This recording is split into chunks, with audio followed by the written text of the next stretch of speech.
ideal mindset from a CISSP perspective? Now, I know most of you have been preparing for CISSP for quite some time. In case if you have not, some of you might be thinking to get started, right? And maybe some of you would be in the middle of preparation of your CISSP exams, or maybe you're in the verge of completion, whatever the stage you are in. If you have not started, my recommendation would be, well, go ahead and get started. It's definitely one of the most required certification in if you're in this industry, and if you want to have a sort of a sustainable career, right? CISSP is definitely needed irrespective of what sector, what industry you work in. It is definitely one of the most deemed certification that is required, right? So we'll talk about some of the CISSP mindset, the very controversial discussion that we have, technical versus management. Is CISSP a technical certification? Is CISSP a management certification? Do we need to think? There is a very popular book, I'm pretty sure you might have heard about, How to Think Like a Manager, right? So this is something you will be able to figure it out, what exactly or at what level we have to think technically, and what exactly is the management mindset that we have. All of these things we will try and explore with the help of 10 questions. Now, these questions, what you're going to look at, it's not been taken from any of the resources. This is, in fact, let me put it this way. This is, in fact, one of the premier view of one of my personal projects that I'm working on developing a sort of a question bank for security certifications like CISSP, CCSP, or ISSAP, CISM. It's a collective question bank that people can use it. I have tried to take 10 questions out of it. And I have always been very passionate about some of the childhood characters from the comic characters. I have been very fond of watching science fiction movies, some of the special web shows. So I have tried to take some of the characters from those particular movies or web shows and try to put it into my CISSP questions. The purpose of doing this, that while you prepare for CISSP, it doesn't harm to have a little bit of fun. All right. So we will also keep on talking about some of the tips and tricks that we should get while we are preparing for CISSP exams. How do we attempt the questions? What are the certain keywords? What should be the mindsets? And then we will conclude with any kind of a question and answers that you might have. All right.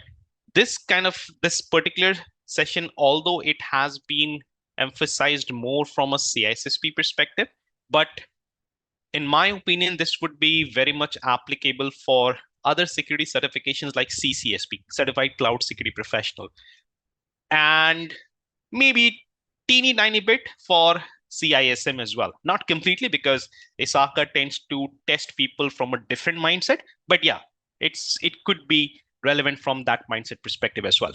All right, here we go. So how we're going to do that, I'm going to show you a question and we will have 4 choices, the way we see in the actual exam, right? We're going to have one question. We will have 4 choices. What I want you to do is, I want you all to read the question carefully, word by word. Some of the few tips and tricks that I would suggest, okay? I want you all to read the question word by word, very carefully, in a way that you are able to understand the core context of the question.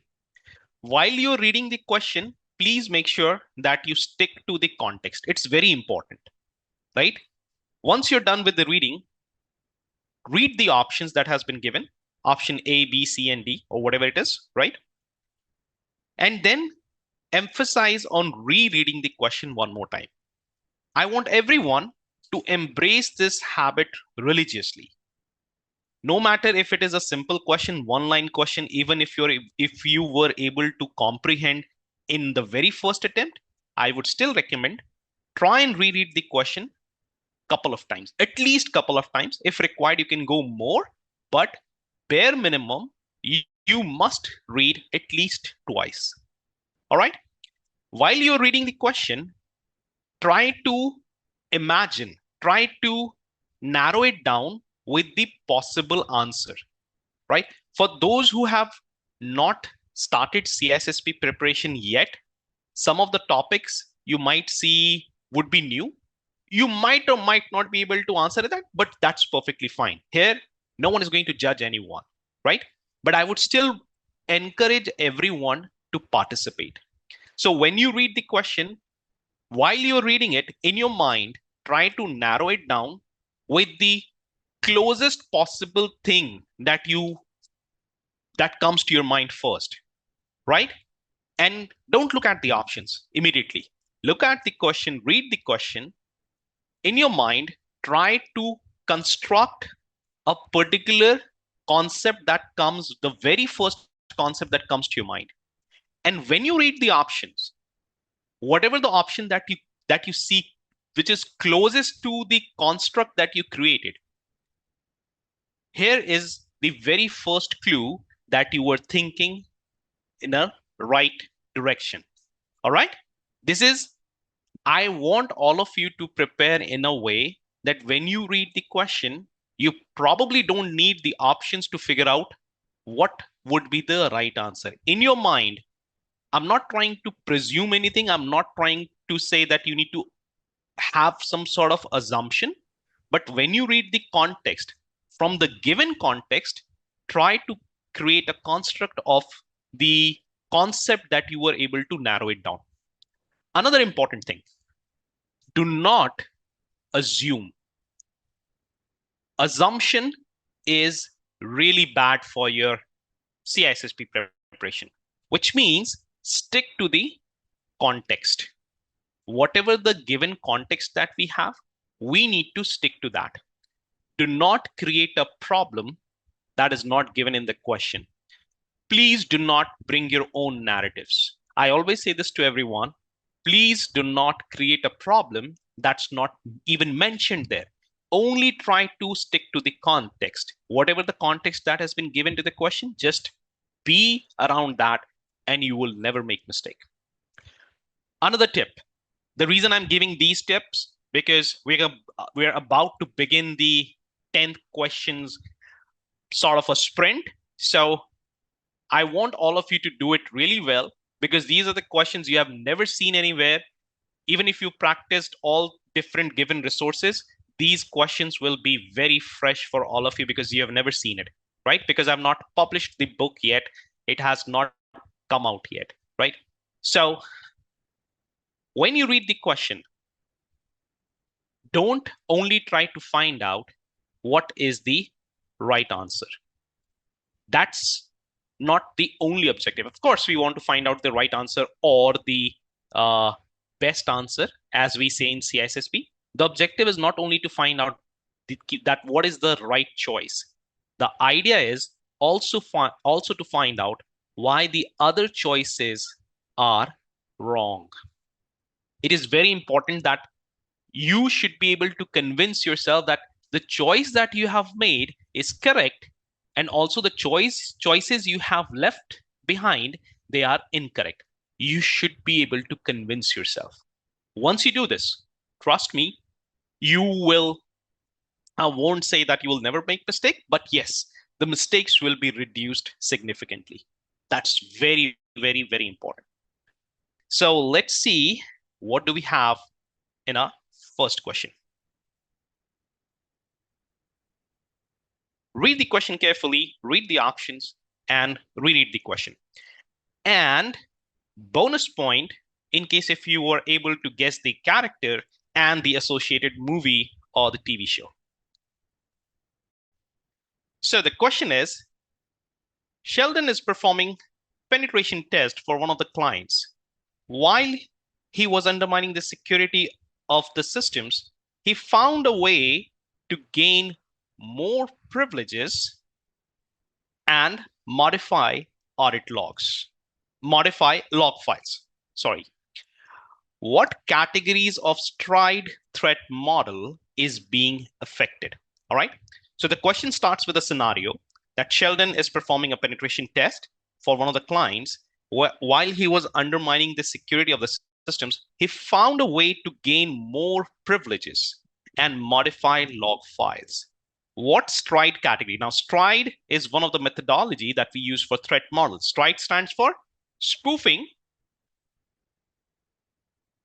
tampering, repudiation, information disclosure,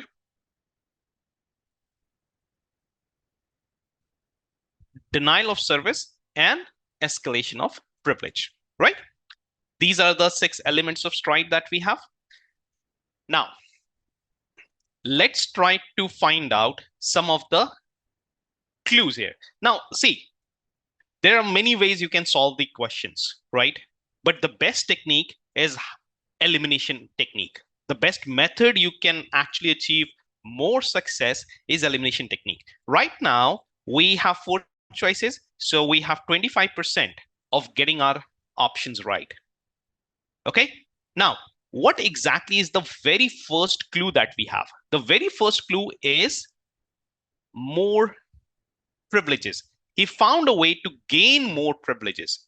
Whatever the privilege Sheldon had, we don't know about it, right? We literally don't know about it, what kind of a privileges Sheldon had earlier, but he found a way to gain more privileges, which means it has something to do with elevation of privilege or escalation of privilege, whatever you want to say.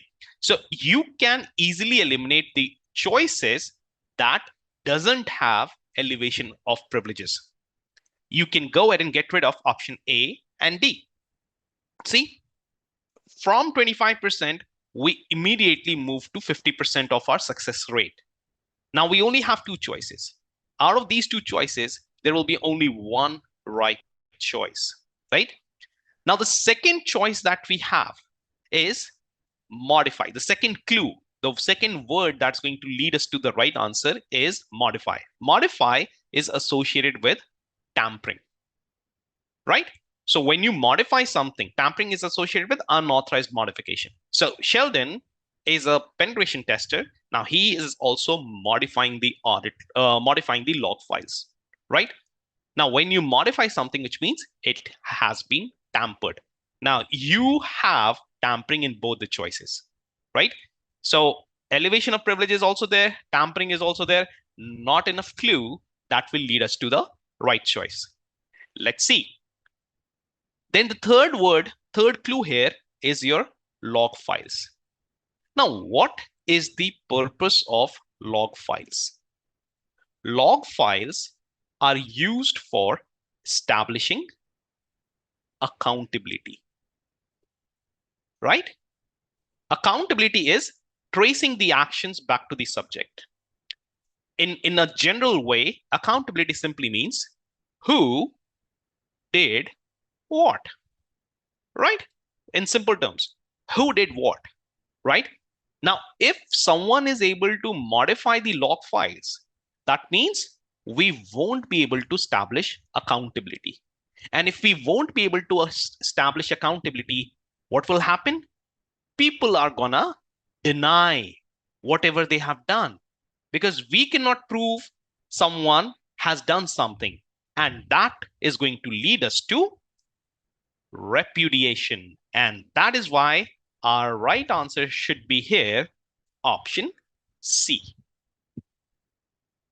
All right, which I can see majority of you have chosen option C. And that is a wonderful thing. All right. Next question.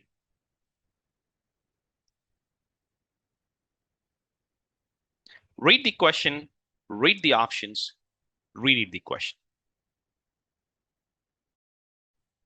Okay. What is a mandatory document that supports organization's mission and is not specific? All right. Now, we must be familiar with these terms: standards, policies, procedures, baselines. All of these terms are very important for our CISSP. Now, what exactly is a standard? Standard is a mandatory document that is prepared in order to understand how exactly your policies needs to be implemented. right? So a policy is again a mandatory document that actually determines the scope of the security which is required by the organization. A policy is like a navigation system.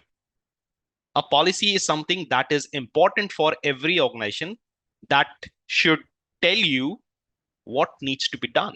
That will actually help you in reaching or achieving the organization's goal. However, a policy is sort of ambiguous. A policy is sort of open ended. What does it mean? You read your organization security policy, you will notice it has statements like every sensitive document need protection. But how exactly it will be done, that's not mentioned. Your data must have a retention policy. But for how long I need to retain? Well, it doesn't talk about that. What exactly it talks about? What part of document that talks about that how long you can retain the document? How long the retention policy should be there? Well, it's the standard. Standard talks about for how long I need to retain. If it is an HR data, maybe it should be stored for 7 years. If it is a financial data, it should be stored for 11 years, right? And so on. These are specifically included in the security standards. Your policy is open-ended.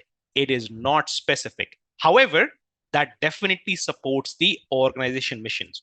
Whenever you create a security policy, please make sure that it should be in line with your organization's objective.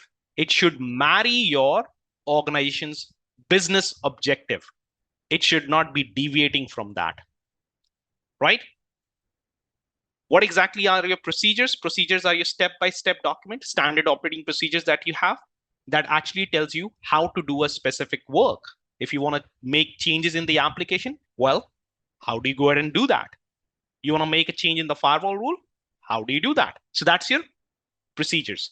It is important to maintain the integrity of the business by following the procedures. It is again a mandatory document, but it's not something that qualifies our context.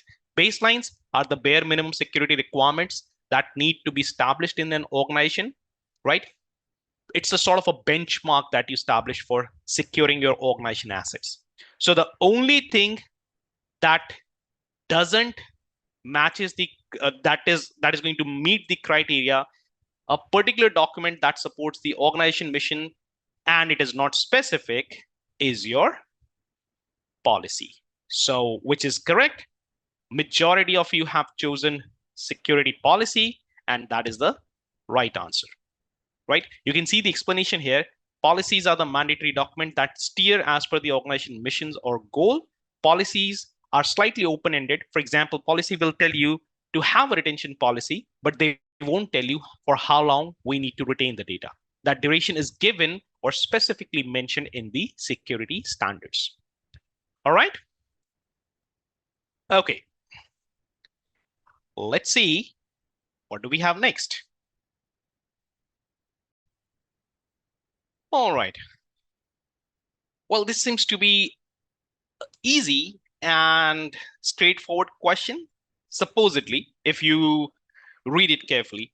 So Raj is a security manager and has been given a responsibility for assessing controls for newly built data center.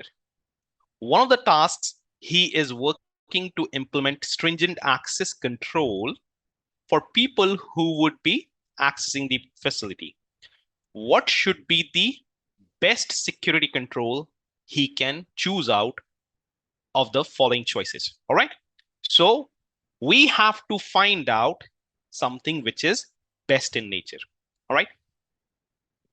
Let's have a look at the choices we have.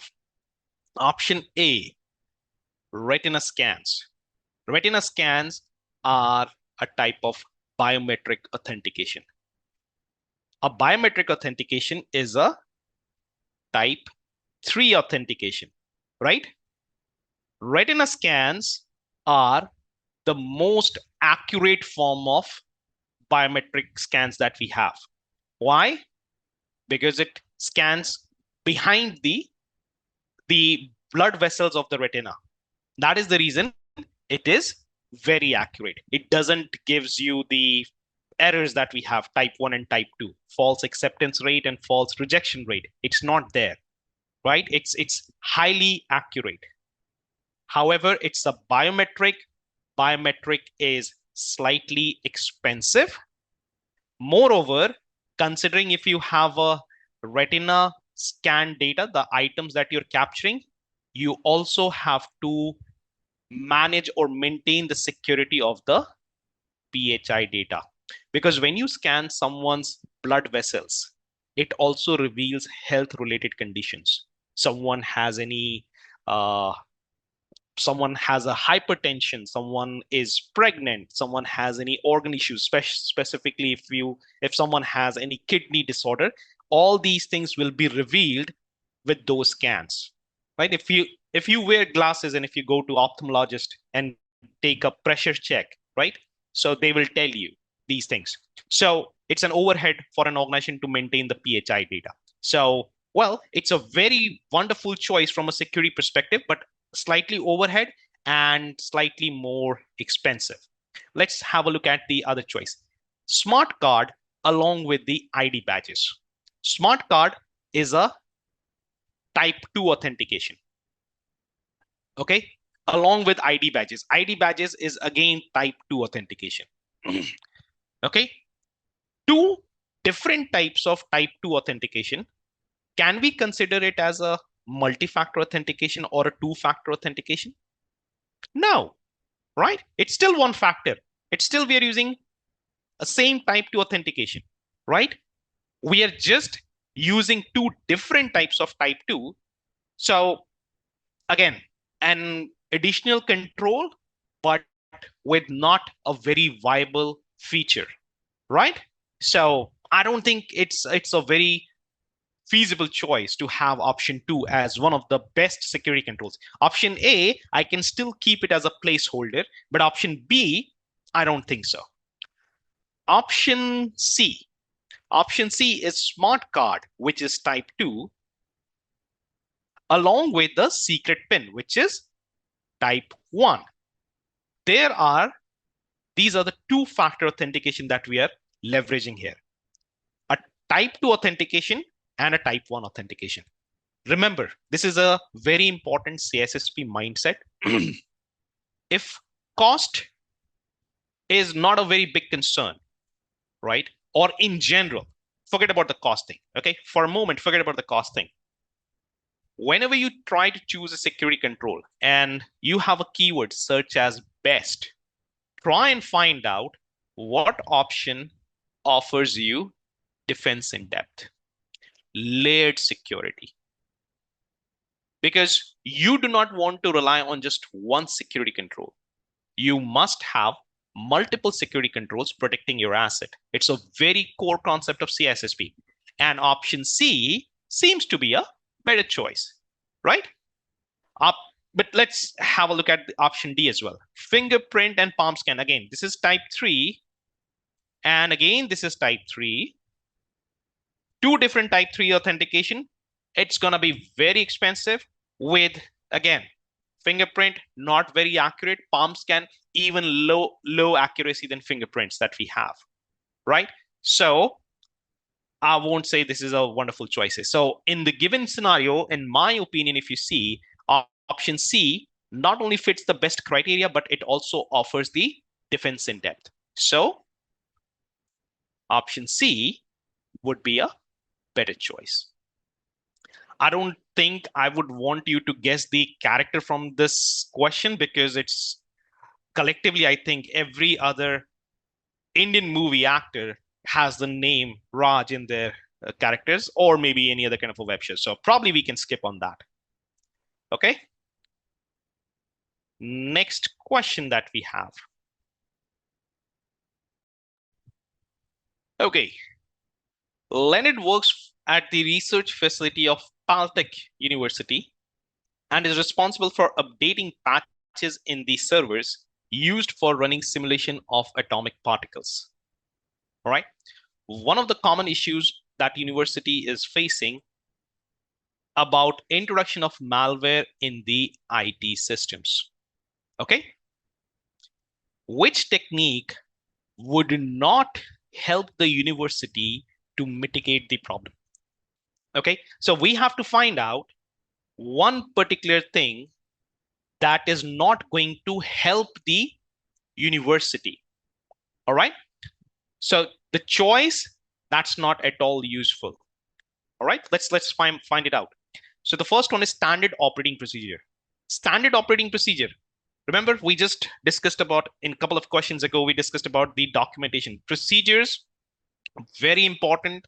It tells you how to do things. If you have an SOP, if you have the procedural document for updating the patches, for doing your operational task, you will never make mistake if you follow the procedure religiously. It maintains the integrity of the business. So this seems to be a fair choice that is going to help, but we have to find out something that is not going to help. So not a good choice. Separation of duties. What is separation of duty? Separation of duty is it's an administrative preventive control.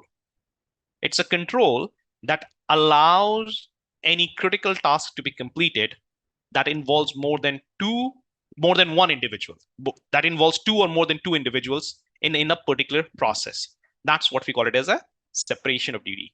Now, how exactly the patches are generally deployed? So once there is if you look into the high level patch management, we don't want to get into the details, but if you look into the patch management process or policy, we evaluate the patches, we evaluate the patches, we look into the affected systems, and then we test these patches, which means we follow the change management process. And then once the patches have been tested successfully, and before we deploy it, there is a proper checks, right? Every single time from a master server, wherever the patches are being deployed, as it is being moved to another servers, every single time a particular piece of configuration or a code is moved from one system to another, it is always verified for the integrity by either a different process or a different individual, right? Which means there is a process of separation of duty will be immensely useful in this situation. But we have to find out something that is not gonna help. Again, not a feasible choice. Running the patch in an isolated environment before deploying the patch. This is a very common practice that every organization follows to make sure that they don't end up implementing any kind of a malicious code, right? Remember what happened with SolarWinds 2020, right?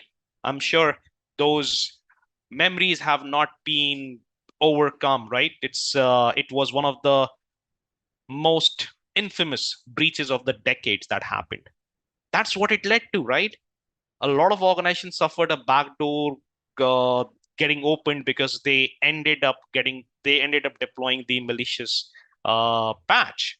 Although supposedly it was a supply chain attack, no one was deliberate at fault. But yeah, of course, we should have tested these patches, verified for the integrity, ran a particular malware scan before we deploy the patch. This is one of the most useful technique we should be implementing. So we have eliminated all the three choices here. That only leaves with one right answer, which is identifying a new vendor for the IT systems. Now, that might sound like a okay choice. I won't say it's a wrong or a right choice, but it's a okay choice, but it's not practically feasible. And moreover, it's not very cost effective. You need to think from a management perspective, from a perspective of where your boss is, like your CISOs. In case if you're a CISO, then very well. You need to think from that perspective. How exactly I need to get a right solution that is not only cost effective, but also think from a long-term perspective, right? Fix the process, not the problem. Problem fixing is not a job of a management. They need to fix the process. So in this case, option D should be your right choice. Okay. Okay. All right. Let's move to the next question. We are almost halfway through. Read the question carefully. Okay, let's have a look at this. The question is, Amy has been appointed to review the vendor due diligence program for one of the CRM solutions for the company, which has global presence. Okay, few keywords here. There is a vendor due diligence program that we are doing for the organization which has a global presence. Global presence means geographically there will be all the local laws and everything might be applicable there. Okay. Based on the initial review, she identified the vendor does not, there's a typo here, does not have a robust encryption capability for protecting PII data, personally identifiable information, data at rest, which means encryption capability is not there. Encryption is used for protecting the data confidentiality, right? PII data is something which is regulated information, and this organization has a global presence. What should be the first action? First means the very first thing that Amy should be doing. All right. So we have to keep in mind. So in this particular, in such kind of a scenarios, you might have more than one correct answer, but you have to put emphasis on this particular keyword, the first. All right. So Amy should prepare the finding and report it to the management. Well, it's a suitable choice. Preparing the finding and report it to the management, it seems to be a very reasonable thing, right? It's a reasonable thing to do. And what exactly is a reasonable thing that we do? It's your due care. Remember, due care is also called as prudent man rule. It's a reasonable, anything that a reasonable person should do. All right. Now, option 2, let's spark this thought. Encryption is not the priority as it doesn't fall under any regulatory requirement. This is a false statement. Pick any regulatory requirement. They won't specifically tell you that you need to encrypt it, but you need to protect it. Data protection is the job of the organization. It's a false statement. You can easily eliminate this. Amy should be accepting the solution as it will fulfill the requirement, but it is not doing it. PII data is the requirement, right? Is the requirement for an organization to be protected. So it's not fulfilling the requirement. You can easily eliminate it. Option D, Amy should look at isolating the solution so it cannot be accessed by anyone else apart from authorized users. Well, this is also one of the tactical solution that can be implemented. When you isolate the solution, there's nowhere in the context that has been mentioned that it has to be accessed by like on public internet and so and so. So this looks like one of the choices that Amy can actually do. What we have to do, we have to think like a manager. And what exactly is the solution that, because Amy might or might not be in a position to issue the ATO. ATO is authorization to operate. Even if she has been appointed to review the vendor, right? She can go ahead and reject the vendor, but before taking that decision, she should always prepare the finding and report it to the management, right? So it is very important that you think from a perspective of a management that has an ability to take the decision, right decision, before taking any action. All right. Okay. Sorry. Let's move to the next question. Okay. Tyrion, who is the security head of Lannister Corp, is concerned about customers complaining of a backdoor opening in their network. Recently, they rolled out a critical patch to the customers, and it appears that a malware was introduced in a patch, which led to open the backdoor. Now, Okay, let me complete the question first. What security process should have helped the Lannister Corp to avoid these situations? Avoiding these situations means we are trying to find out a way that we can prevent such thing from happening. Okay. Now, let's have a look at the choices. Patches should have been verified before updating the affected systems. Whatever the affected systems were there, from the customer's perspective, they should have verified the patches, right? Now, how exactly the patch verification would work? If there is some way that Lannister Corp is offering a way to verify the patches, right? Only then it will be verified. Because right here, what we have figured out that Lannister Corporation has rolled out the patches, but someone in between. So this is, let's say, Lannister Corp, right? This is the customer environment. They have released a patch, and there was someone in between.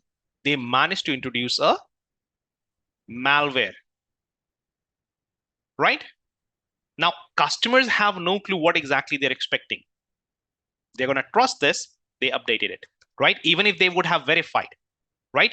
Verifying, maybe they could have ran the scan for presenting the malware. Well, this seems to be a appropriate way when you actually run a malware scan to find out if the patches would be patches contain a malware or not. But again, it a lot on depend on the context where they meets the criteria of this. Do they have these virus signatures or not, and so on. But let's have a look at the other choice. But it looks like a feasible choice to me, to be honest. Remember, we have to find out a way that Lannister Corp should be able to prevent this from happening. Okay? The question is asking from the perspective of Lannister Corp, not from the customer's perspective. Keep that in mind. Okay? Lannister Corp should have a process of digitally signing the patches before rolling out the customer. Now, what exactly is a digital signature? Digital signature is when any kind of data that you want to send from one place to another, you encrypt a particular data using your own private key. So you calculate a particular hash value first, and then you use your own private key to encrypt it, right? And then send this particular thing to customer. Now, customers, what they do is customer is going to decrypt this particular hash value using your public key, the Lannister Corp's public key, and then generate a hash value of their own. And then they can compare both the hash value to verify if something has been tampered or not. So option B, if you include option B, right? Option A will be forcefully done by the customers. If you go ahead and implement option B, which means digital signature, if you implement it, right, you can always go ahead and verify. You will be forced to verify the data, the content, whatever you're receiving, right? So option B actually help you implementing option A as well. So B becomes the superset of A. And moreover, it is being done from the perspective of Lannister Corp here.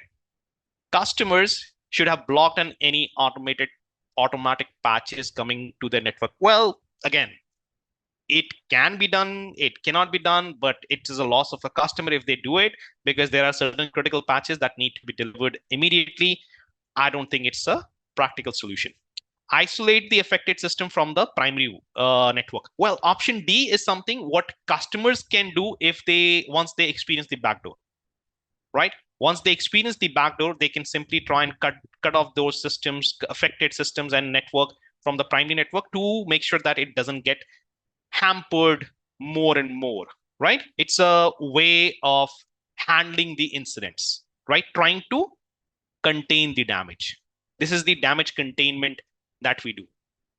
It's a part of an incident process request. So what is the best choice here? The best choice, in my opinion, seems to be option B. Because if you perform option B, you will automatically be able to do option A, right? So this is where you can go ahead and make sure that every single time Lannister Corp release a particular patch, when they digitally sign it, customers are anyways going to verify the patches before they update it. All right. Okay. All right. Then we have next question.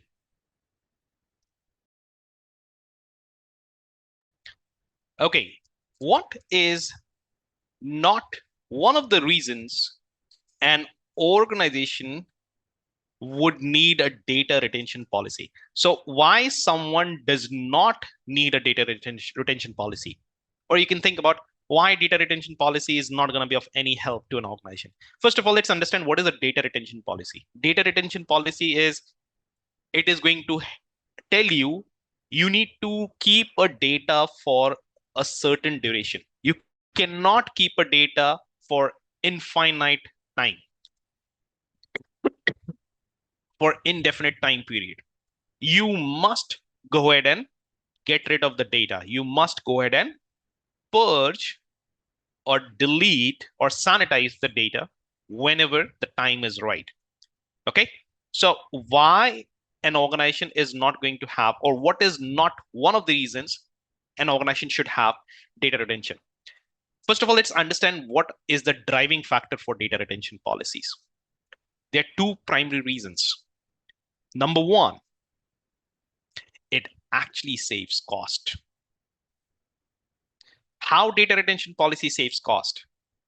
Because if you have a data retention policy, you will get rid of the old data. You will have the media free. Your media storage is going to be free. You can add more and more data, right? Because if you don't have a data retention policy, you are piling up all the storage media. You have more data, new data coming up. You're bringing in more storage, and storage is not free, my friend. Storage is expensive, right? If you all are using any kind of a Google Drive or anything, you might be, if you have been using Google for many years, you might be receiving that you are almost done with your storage. If you want more storage, you need to pay extra cost. Storage is never free. So if you have a data retention policy, let's say you have your data retention policy in your personal Gmail that I'm not going to retain an email which is more than 3 years. You are automatically getting rid of those emails. Your storage is getting free. You don't have to pay for extra storage. So it definitely helps in saving the cost. So not a viable choice. Data retention also helps in reducing legal liabilities or culpabilities. It is true. There are so many case studies around it. One of the classic examples I give to people is about Boeing. You might have heard about the Boeing scenario where Boeing didn't have a retention policy, and during one of the customer complaints, they were asked to present some of the data from the past. Because they didn't have a retention policy, they had the data, they had to present it. And when they presented it, it led us to another complaints, and they ended up settling the dispute. I'm not sure about the exact number, but it was more than $90 million. Aftermath told that if they had a retention policy, the entire claim would have settled in less than half of the amount. See, it does reduces the liability and culpability. It protects an organization from any unauthorized data disclosure. If you don't have the data, how exactly are you going to disclose it? You're going to purge it, right? You're going to get rid of the data. So if you have for example, let's say personal records of your old employees who left the organization like 10 years ago, right? But you're still keeping it. What if someone is able to compromise that? But if you don't have it, you lose the risk. You don't have a risk of losing it, right? So option C is also one of the subsequent benefits there. Option D, it provides a better insight on a data ownership. No, it has literally not enough benefit you can see to have the insight on the data ownership. Although the retention policy is something which is dictated by the data owners, but that has literally nothing to do with why an organization must have a data retention policy. So option D is something is not one of the viable reasons. It's a sort of a odd one out. All right. Okay. Moving ahead, we have next question. All right. So Prob is a risk manager and have been asked to evaluate the requirements of a new solution being introduced within an organization. One of the key aspects that he recommends conducting a privacy impact assessment. What is the right time to conduct privacy assessment? Now, if you look into the high level SDLC phases, right? There's a requirement gathering that we have, which is also called as initiation. All right. Then we have the design phase. Then we have the development phase. Then we have the testing phase. And then we have the deployment, or maybe like you can say ops and maintenance. Okay. Now, very important exam tip. Anything that you begin with, anything, literally you're kicking off any process, you're kicking off a new project, you're kicking off a new development plan, you're trying to draft a new policy, whatever it is, you want to bring in a new security policy, literally whatever it is, everything must start with risk assessment. This is a thumb rule. Okay, everything must start with risk assessment. So when you kick off a new application development or solution development, during the requirement gathering or initiation phase, you need to conduct the risk assessment. Along with risk assessment, you must also think about performing the data privacy impact assessment or privacy impact assessment. You know why? Because when you start gathering the requirement of the solution, you know what kind of a data it will have, what kind of a data, input data, output data, what kind of a PII, PHI, any sort of data. In case if it has any kind of a PII data in scope, well, you might want to do a privacy impact assessment. Privacy by design. Remember, there's a requirement. Privacy by design must be predictive, must be done proactively rather than doing reactively. And what is a proactive approach? To do it right in the beginning. All right. Design phase. Now, when you design the solution, you're more focused on towards the architecture, the blueprints, the patterns. You generally conduct things like your threat modeling. That's what you do. Testing and evaluation, you look for certification, accreditation. You do for various kind of SAST, DAST, IAST, all those kind of things. Development is when the developers write down the code, they perform the peer review, unit testing, all those kind of things. Project planning and initiation is something that you should be where you should be conducting the privacy impact assessment. Okay, a good question. Okay, which compensating control can be recommended for not having data loss prevention solution? What is DLP? DLP primarily prevents any kind of data leakage, which means any person from inside wants to send anything outside the organization, DLP solution should be able to prevent it from going outside. Or if it fails to do that, it will be able to detect it, right? It depends on how do you want to configure it, but it is going to prevent or detect both for any kind of data that is going outside. But if we cannot have a DLP, what else we can implement? Something that can provide a similar level of assurance, but it is not DLP. Let's have a look into the choices. Email encryption with PGP. Well, there are many ways that data can be lost. Email is just one of the ways. But email encryption with PGP, if I go ahead and send out any encrypted email to my personal email, I think I can still be able to do that, right?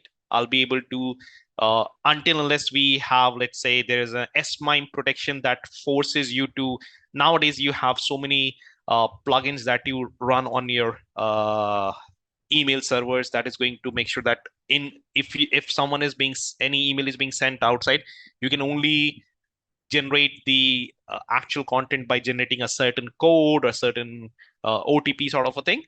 But encrypting email with PGP is might be able to protect the any kind of a man in the middle attack on that email, but certainly might not be able to achieve successfully the data loss prevention method. So not a very viable choice. What about digital right management, DRM? Digital rights management uses cryptographic technique. It is going to allow only the authorized people to have access to the data. Only authorized people can go ahead and do whatever they want to access. A very classic example of DRM. So their DRM is of two types.